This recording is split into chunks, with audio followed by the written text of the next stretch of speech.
Voilà, bonjour à tout le monde, bienvenue à cette direct. Je vais prendre le temps de répondre aux questions qui m'ont été posées par rapport à mon livre Enlever le masque des dirigeants congolais de 1960 à 2023, les livres qui va sortir le 16 septembre 2023. Alors, sans plus tarder, on va essayer d'expliquer pourquoi ces livres ont été écrits, voilà, et répondre aussi aux questions de gens qui veulent savoir en profondeur d'autres choses.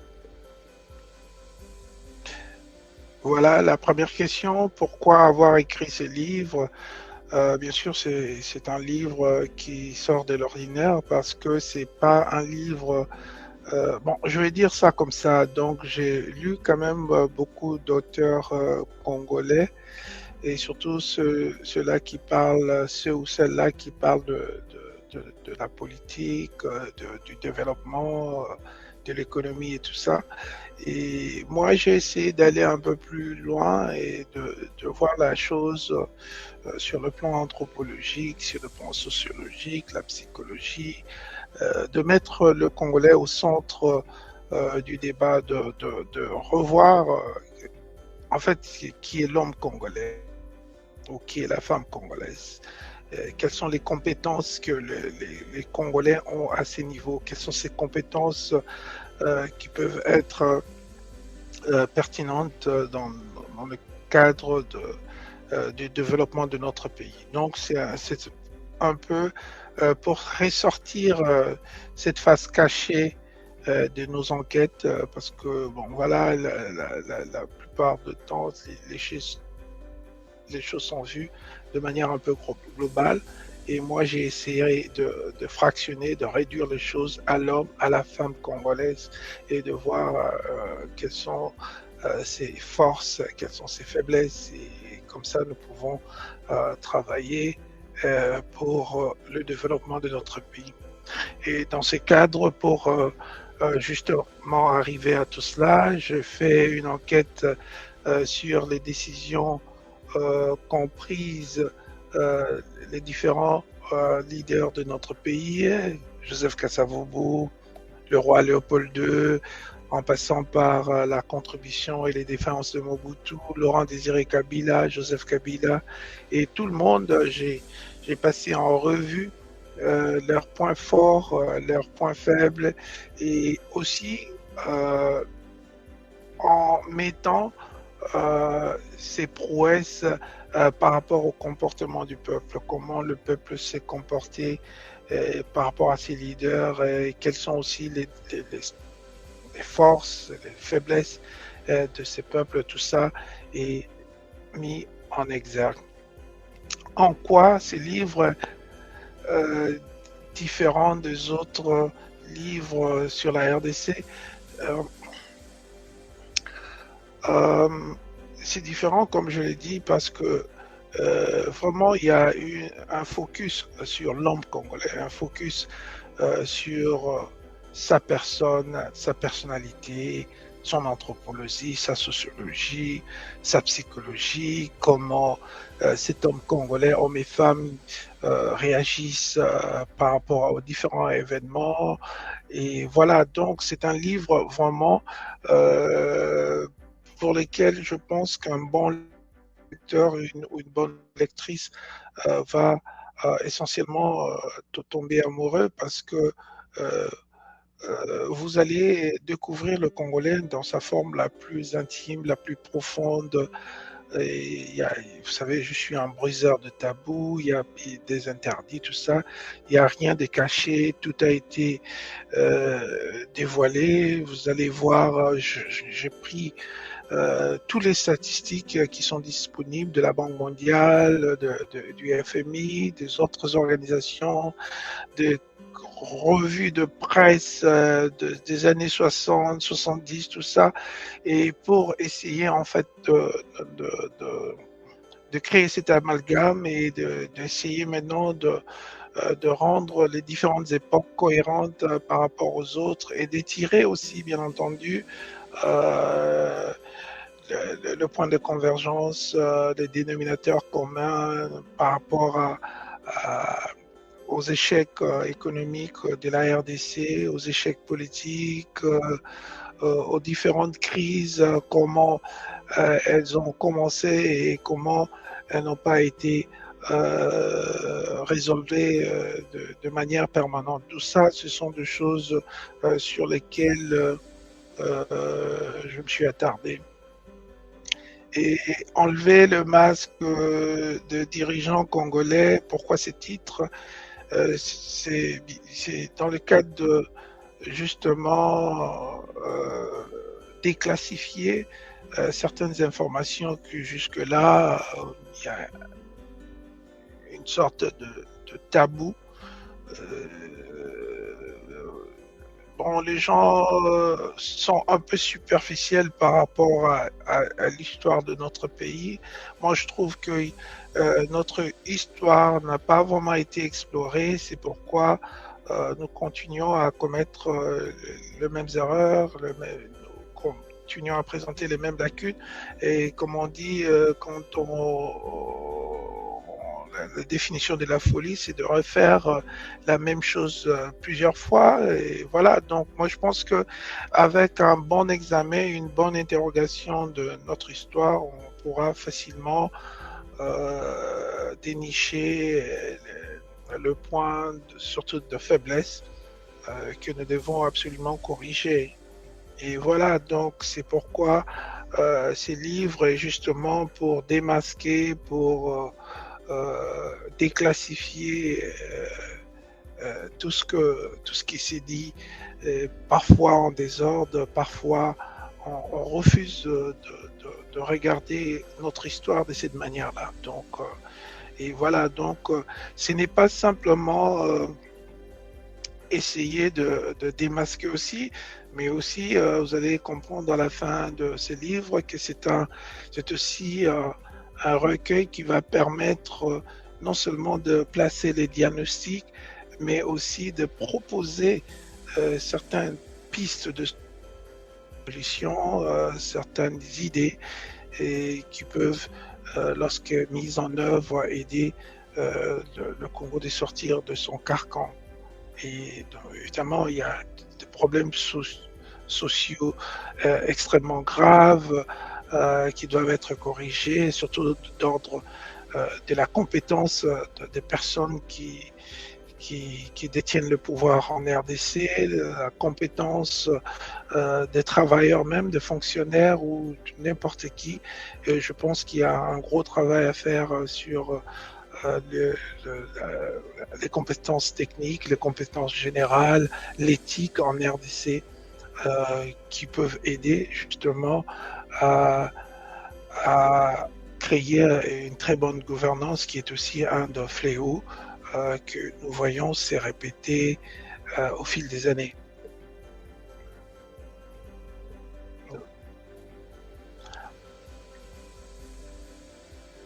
Voilà, parmi les autres problèmes qui sont débattus dans ces livres, justement, on parle de les professions à la dérive, je disais ça tout à l'heure, de médecins qui draguent les patientes, on a des policiers qui font la même chose, qui demandent l'argent, qui sont corruptibles, tout un système qui est basé sur l'immoralité. Et ce sont des choses que j'ai touchées et que ce n'est pas simplement des plans quinquennaux ou je ne sais pas de n'importe quel programme politique ou économique qui va sauver la RDC, mais c'est aussi vraiment un combat farouche que nous devons mener ensemble contre la corruption, l'immoralité en général. Le problème du Congo, c'est l'immoralité. Et c'est la corruption, c'est l'immoralité. Être marié à 10 femmes, c'est l'immoralité. Prendre des caisses de l'État, c'est l'immoralité. Ne pas payer les impôts ou les taxes, c'est l'immoralité. Essayer de sentir la mythomanie de la part de politiciens, même et de la mythomanie populaire. On est tous là, c'est l'immoralité, le népotisme, c'est l'immoralité, voilà, et les tribalismes, et soutenir des personnes incompétentes simplement sur de bases tribales, c'est l'immoralité. Donc, ce sont des choses comme ça que nous devons mener, renforcer notre éducation qui subit une négligence impossible. Justement, on revient toujours à la qualité des personnes qui sortent de nos écoles, de nos instituts supérieurs, des universités, et surtout sur le plan de la moralité, de l'éthique du travail, le respect de biens communs, tout ça. Et c'est une partie de l'éducation qui a été subtilisée, ça fait des années, donc il faut absolument que nous commençons à travailler pour réinsérer cet aspect dans l'éducation. Ce n'est pas simplement être capable de calculer 2 plus 2 égale 4, mais aussi être capable d'avoir l'éthique nécessaire dans le travail, comme je l'ai dit, respect de biens communs, bien sûr, respect de l'autre. On voit par exemple un phénomène qui est absolument généralisé en RDC, et c'est les problèmes d'harcèlement de femmes, bien qu'on parle tout le temps des parités. Voilà, il y a beaucoup de femmes qui travaillent en RDC, mais dans quelles conditions? Parce que ces femmes sont soumises aux harcèlements de leurs patrons, de leurs collègues de manière constante, et sans qu'il y ait une culture d'amener cela à la justice. Donc tout cela s'est fait totalement en impunité, et voilà. Donc, et ça, ce sont encore des choses qui sont détrimentales à l'essor de la RDC, une mondanité exacerbée, c'est-à-dire que c'est les seuls pays au monde où on peut faire du bruit quand on veut, on boit quand on veut, on envoie des enfants aller acheter de l'alcool, la drogue chez les jeunes. Aujourd'hui, il y a plein de phénomènes de gangs de rue. Voilà, comme j'ai dit tout à l'heure, comme il y a une absence totale de l'éducation, voilà, beaucoup de jeunes sont forcés à une vie d'alcoolisme, de drogue ou de gang, tout ça, et simplement parce que bon, les parents eux aussi n'ont pas de travail qui sont bien rémunérés, voilà, la prostitution des fillettes. Et ce qui est grave, j'en parle dans mon livre, et que certaines de ces filles ont comme partenaires des ministres, je sais pas, de députés, parce qu'ils sont les seuls aujourd'hui, il faut le dire, en RDC, des gens qui ont un capital financier assez fort. Donc avec le salaire de député dont on dit aux alentours de 21 000 $, des ministres qui touchent 35 000 $, un président de la République qui reçoit une dotation de 2 millions de $. Donc quasiment ce sont eux les personnes qui sont capables d'avoir de relations avec ces filles qui viennent pour la plupart de familles monoparentales, où elles sont orphelines, où pratiquement il n'y a pas d'argent, les parents travaillent mais sont sous-rémunérés, et qui cela force ces filles à la prostitution. Donc vous voyez, tous ces jeunes-là qui auraient pu être utilisés dans l'effort de développement sont quasi jetées à elles-mêmes et sont forcées à la prostitution à partir de l'âge de 12 ans, et ce qui est criminel, et que leurs clients principaux, ce sont des ministres, des gens haut placés dans cette société. Pourquoi doit-on lire ces livres? Bien sûr, parce que c'est un livre atypique, comme je l'ai dit. C'est un livre, vraiment, je l'ai écrit de mon cœur. Hein. J'ai vraiment répertorié tout ce que je pouvais répertorier.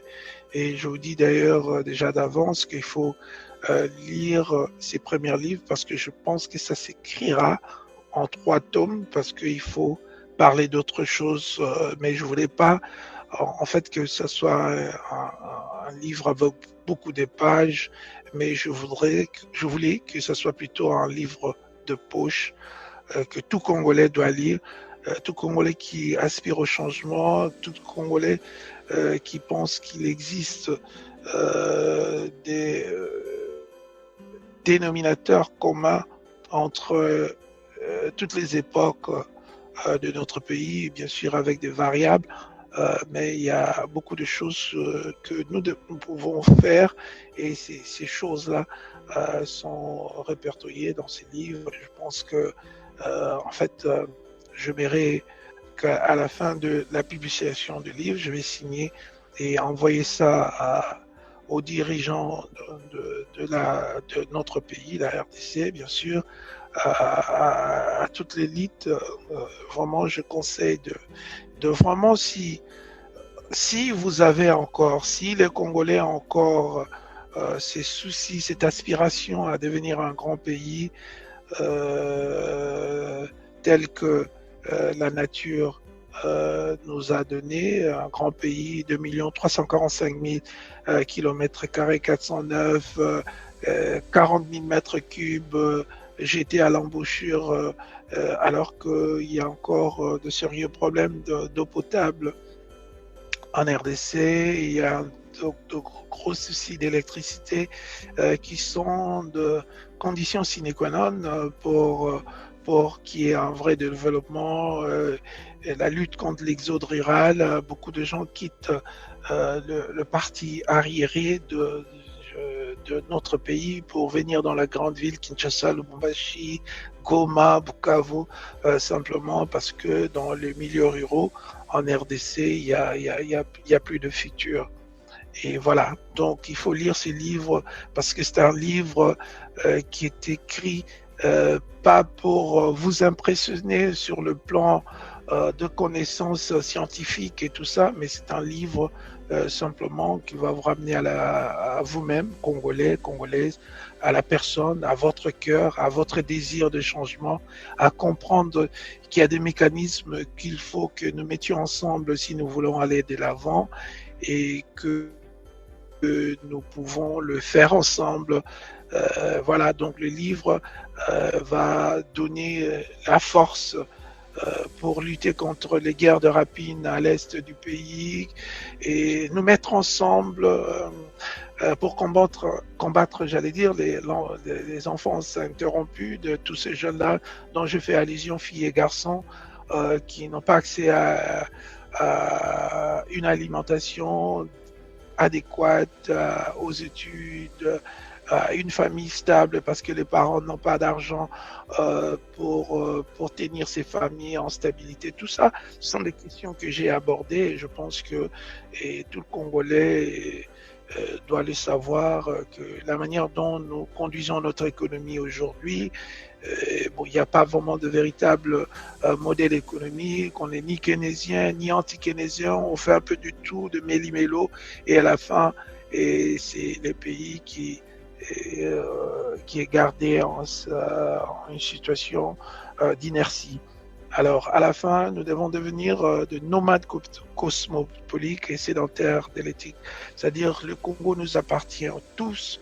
On doit travailler partout au Congo. On doit sortir du tribalisme et vraiment essayer de comprendre que si seulement nous mettons les compétences avérées en exergue, ça sera une bonne chose.